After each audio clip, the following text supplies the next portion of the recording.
আসসালামু আলাইকুম সম্মানিত হাজী সাহেবান, খুব জরুরি বিষয়, সবাইকে এটা জানানো দরকার। আসলে এটা একটা ওয়ার্নিং, যেটা হচ্ছে কি যেসব হাজী সাহেবান চিন্তা করতেছেন যে শুধুমাত্র ভিসা করে আপনি ওমরা করতে যাবেন, আসলে এটা এখন খুব সহজে হচ্ছে না। এখন ওমরা করতে হলে আপনাকে নুসুকালা হোটেল নিতে হবে। এয়ারপোর্ট থেকে আপনার হোটেল পর্যন্ত, জেদ্দা থেকে মক্কা হোটেল অথবা মদিনা এয়ারপোর্ট থেকে মদিনা হোটেল পর্যন্ত, এগুলো কিন্তু খুব পুঙ্খানুপুঙ্খানুভাবে সৌদি হজ অথরিটি এগুলো খুব চেকিং এ রাখে।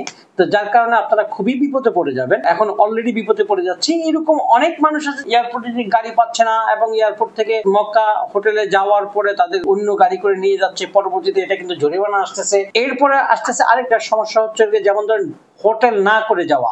এখন নুসুক ছাড়া কোনো অবস্থাতে, নুসুক মানে কি সৌদি অথরিটি অ্যাপ্রুভ করা এরকম হোটেল ছাড়া কোনো হোটেলেই এখন কোনো হাজি রাখতে দিচ্ছে না। হাজি এখানে থাকতে পারতেছে না, অনেকেই থাকতেছে কিন্তু সেখানে গিয়ে তারা বিপদে পড়তেছে। অনেক সময় হাজিদেরকে রুম থেকে বের করে দিচ্ছে, রাস্তায় নিয়ে আসতেছে, দিচ্ছে না, অনেক ঝামেলা। হ্যাসেল থেকে বাঁচার জন্য যেখান থেকে করেন, যেভাবে করেন, দূরে যান কাছে যান, দূরের প্যাকেজ কাছের প্যাকেজ, যেভাবে যান, প্যাকেজের বাইরে এখন আপনি যাওয়ার আর এখন সুযোগ নাই।